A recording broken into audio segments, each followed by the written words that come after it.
ठाण्यातील विटावा परिसरातील सबवेजवळ आज मोठी घटना घडलेली आहे। या सबवेच्या ठिकाणाहून मोठमोठे ओव्हरलोड ट्रक जात असतात। या ट्रकला अटका व्हावा याकरिता एक सुरक्षेच्या दृष्टिकोनातून लोखंडी कमान येथे उभारण्यात आलेली होती। मात्र ही कमान एका ट्रकच्या धडकेमध्ये कोसळल्याची घटना घडलेली आहे। सदर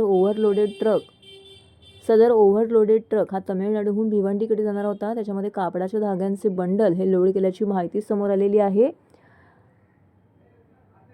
हा ट्रक तमिळनाडूहून भिवंडीच्या दिशेने जात असताना सबवेच्या ठिकाणी उभारण्यात आलेल्या लोखंडी कमानीला तो धडकला आणि त्यामुळे ही कमान कोसळली।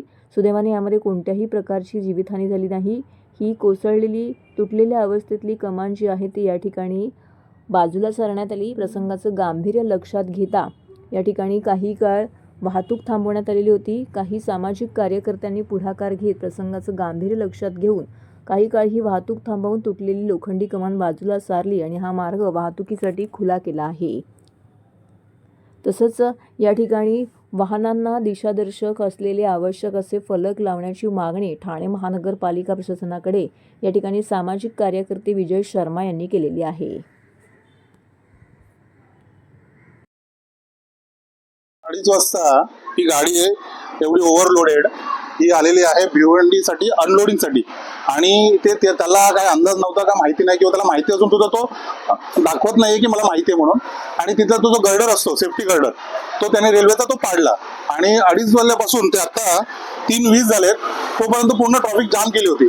आम्ही इथले स्थानिक आहोत विटाव्याचे आणि आम्हाला दिसतात आम्ही क्षणी थांबलो आणि त्याला विचारलं तर त्याला काही येत नाही कारण तो तमिळ आहे म्हणून बरोबर आहे। तर त्याला विचारलं असं त्याला काय कळेना, त्या हिंदी समजत नाहीये त्याला मराठी समजत नाही बरोबर आहे। तरी सुद्धा आम्ही आमच्या ट्रॅफिकचे हवालदार जे होते त्यांच्या मदतीने आम्ही इथलं सगळं गर्डर आहे ना तो आम्ही हटवला आणि आता त्या ट्रॅफिक क्लिअर केलेली आहे आणि आता लोकांची जी गैरसोय झाली होती त्याच्यासाठी आम्ही जो प्रयत्न करता आला आम्हाला स्थानिक म्हणून आम्ही इथलं केलेला आहे। किती काळामध्ये ही पडलेला गर्डरचा तो इकडनं हलवण्यात आलेला आहे त्यावेळी वाहतुकीचं नियोजन कसं केलं? वाहतुकीचं नियोजन म्हणजे आम्ही जस्ट येतो पण तो गर्डर पडला होता त्या क्षणी आम्हाला बघितलं तर आम्ही म्हणालो आता सामान्य नागरिक म्हणून किंवा आपल्या सामाजिक आपण कामं करतच असतो मग त्याच्यामध्ये आम्ही बघितलं आणि त्याच क्षणी आम्ही तिकडे थांबलो आणि त्यांच्या सहकार्याला लागलो।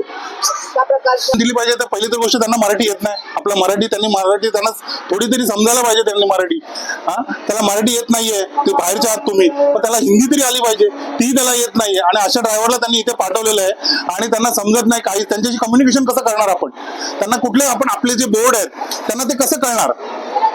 ट्रक येताना लंच टाइम होता ना सर आपण आपल्या ट्रॉफिक पोलांची ठीक आहे असतात ते लोक पण आता काय होतं लंच टाइम असल्यामुळे तेही जेवायला बसलेले आणि तेही अचानक ते झालेलं आहे आणि हा नवीन ड्रायव्हर असल्यामुळे याला कुठली काही माहिती नाही इथली आणि हा भिवंडीला अनलोडिंग व्हायसाठी चाललेला हा माल घेऊन चाललेला आहे आणि हा अचानक झालेला आहे।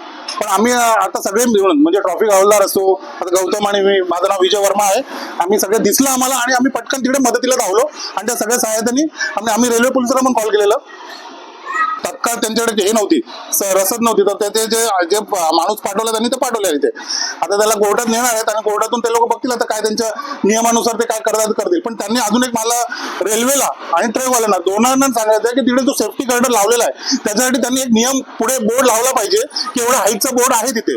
पण मी यांना पण विनंती करेन आणि मी म्हणजे सरकारला पण विनंती करेन आणि ठाणे महानगरपालिकेला विनंती करेन की असं असुरक्षितता आहे तिथे किंवा सुरक्षित गर्डर लावलेला आहे त्याच्यासाठी त्यांनी तिथे एक नोटीस लावायला पाहिजे। त्याच्यासाठी त्यांनी नोटीस लावली असती तर हा मोठा हादसा वाचला असता बायचान्स त्यांनी वाचलं असतं इंग्लिशमध्ये किंवा हिंदी किंवा मराठी आपल्या मराठीमध्ये एक असावा आणि एक इंग्लिशमध्ये असावा बरोबर आहे तो वाचला असता तो थांबला असता बायचान्स पण तिथे काहीच सेफ्टीचं बोर्ड नाही नोटीस नाही त्याच्यामुळे हा अपघात झालेला आहे आणि कोणी जीवितहानी झाली आहे नशीब आपलं की कुठल्या वाहनावर पडले नाही कारण बसच्या जे स्कूल टायमिंग आहे तो बसच्या आता ते थांबले त्या सगळ्यांना आम्ही थांबवल्या पण तो नशीब ते कुणाच्या बसवर पडलेला नाही आणि अपघात ठरलेला आहे।